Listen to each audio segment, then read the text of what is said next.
programmers, so to speak, that help the planet? Actually, they work more as architects to put into order, into a whole new cosmic reconstruction, that which was omitted or somehow dissipated from the original impression of information on the vibratory system that we have through our birth process. The Keys of Enoch go into this, and they explain not only the chemical language that we have inherited through the birth process, but the axotonal, the vibratory language that we use in reconnecting ourselves to a higher blueprint. And some of the popular healers and doctors like Eric Pearl have picked up on this and have used it very wisely to show people that we have an inner vibratory tree of life within us that we can be part of in terms of the musical celebration of life. What King David in the Psalms refers to the understanding of the higher picture of creation, the reawakening of the covenant of the tree of life that connects us with the spheres, with the powers of higher ongoing creation. And as you said, these names are not static names for the historians or anthropologists who simply file away in filing cabinets, but they are of evolutionary intelligence that is capable of living over time scales so vast it's highly likely they can be rationally comprehended. And yet on a certain vibratory level, some of us can occasionally hear the musical notation or receive information that is very, very important in connecting all of these important figures. Right, and so the keys say this is the time for the return of the programmers of consciousness, just to sum that up. And that's what's happening. All of these guys are coming back. They're watching. They're trying to figure out, they're tuning in to each one. So this is coming through hyperbolic space, Desiree? This is coming through the dodecahedral space, what some of the British scientists are finding as they look into space. They listen to musical signals, and they have found that there's one particular area in Perseus that is sending signals in the range of, A flat? A sharp, B flat, some 54 octaves below middle C. So it's interesting that scientists are discovering that there's a whole musical symphony. Yeah, each planet seems to have a chord or a hum or something to it, and if you put all those hums together, I'm sure there's quite a symphony going on.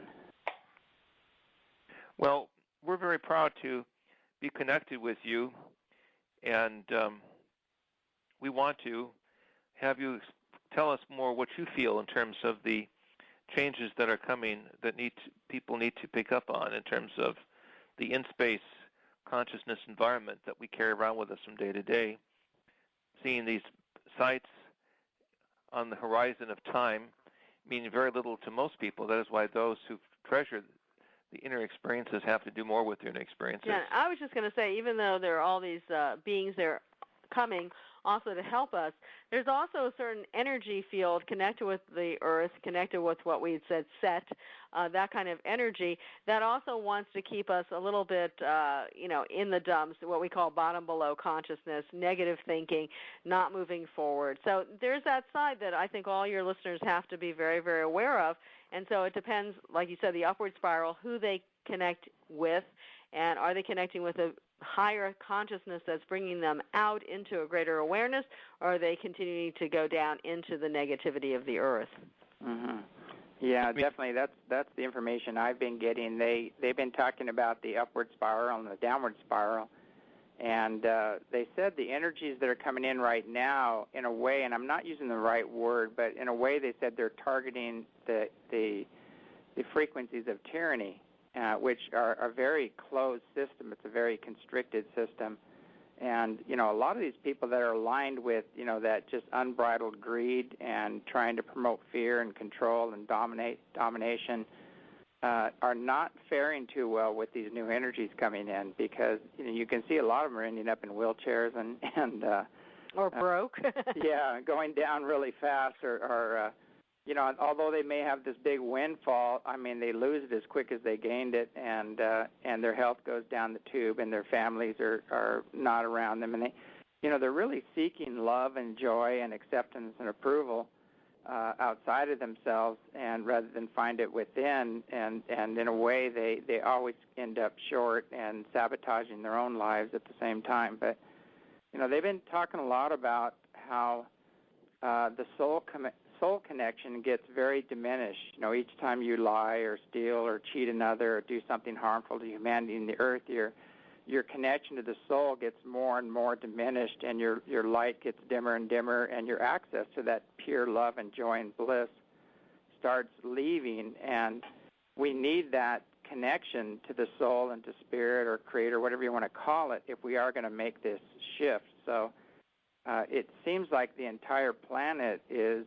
undergoing this major shift, and we need to be in a constant state of surrendering, to the creator within, to that our own loving, joyous, blissful God within, to make this shift. And they're making it very clear that a lot of people aren't going to be able to finish this ride because of that, because right. the energies and well, we feel as there's, what you're saying, almost also there's immediate manifestation when you start putting out the thoughts. If we're going to really grow into being light bodies or light beings, you have to realize the things that we're thinking of, we're starting to manifest, and we can actually get almost the karma back from that manifestation fairly quickly. So that's one aspect that I think is really important for your listeners to understand, that, even though people are trying to do these things maybe for greed or whatever, they're getting that energy back fairly quickly.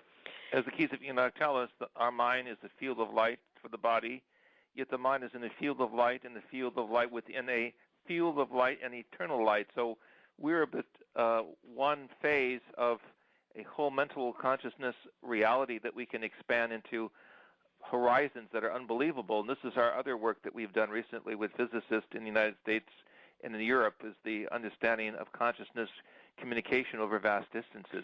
And in terms of also the idea of graduation that you were talking about, we feel that there's, the keys talk about a kiliocosm, which is kind of a strange word, but it really means there's like 1,000 possibilities. So not everyone's going to graduate to that same level, and everyone will have some sort of level of transformation, but it will be maybe some coming back into a planet that's just like Earth, and for others it'll be, going on a spaceship, and that'll be great for them. For others it'll go into a light body, and these are just generalizations, of course, but that there's all these different possibilities, and this is still a growing period. This is still schoolhouse Earth, so it's very important that we can try to evolve ourselves into a greater dimensional reality so that we can make that quantum leap. So how do we connect the dots between the paraphysical discoveries of remote viewing, remote sensing, remote healing, with Egyptology, about psychogeometry, about extraterrestrial science? I think we can say that we can hear the shape of the universe. There's a certain geometry of consciousness that interacts with certain subtle music and sound waves within us, as well as within the larger topology of the universe. And if we can connect the linkages between these sounds properly with positive thinking, then we can accelerate our movement from one level of consciousness to another in a very harmonic way, but also a way that benefits the particular area of interest and teaching that we are doing in the physical realm of external society.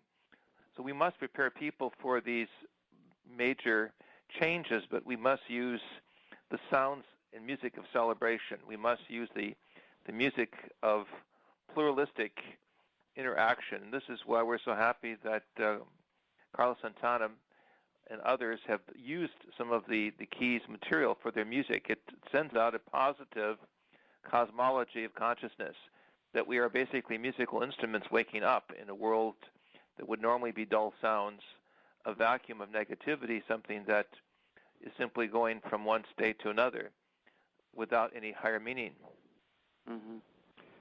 Now, do you know much about, I know Dolores Cannon's done a lot of progressions and regressions as well, and a lot of other people are coming up, and we got this information back in the 70s, mid-70s, from a different being, and it was quite interesting. I had a hard time wrapping my head around